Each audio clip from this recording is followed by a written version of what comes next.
Alright, we now move on to IELTS speaking part 3. Describe a long walk you ever had, past tense. So please. Well, I'm going to describe my IELTS QCA topic, which is related to a long walk. Usually, most of the time, I get up early in the morning and went for the walk. But that was a normal thing. Particularly, I wanted to talk about a walk which is remarkable for me. Well, it was a year ago when I was in Dubai with one of my acquaintances. I went to the Jumeirah Corniche, and we were walking on the sand. Well, the water sound was unique in itself, and as we were walking on the sand, we were had some mixed kind of feelings. Like one side there was a sea, and other side we have seen that there are a lot of buildings.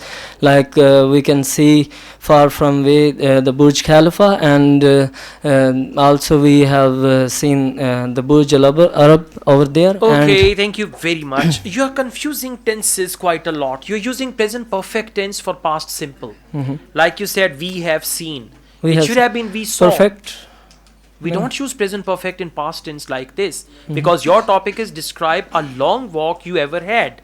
So you should have used past tense for that, not present perfect. And then you said I get up and went.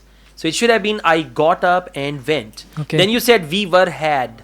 Now we were had is absolutely wrong. You should have said we had or something else, whatever you wanted to say. So please focus your tenses. You got grammatical mistakes, and these mistakes are very frequent. After every 1 or 2 sentences there is a mistake. Then 1 to 2 sentences, then there is a mistake. So you need to overcome that.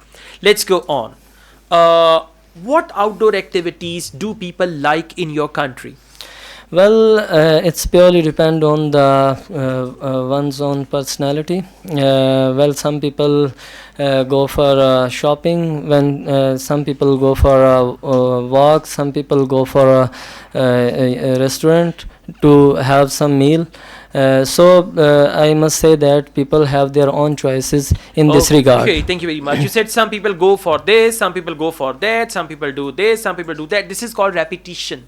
So never use any structure like that. Okay. And then you said it's purely depend on people. It's purely depend.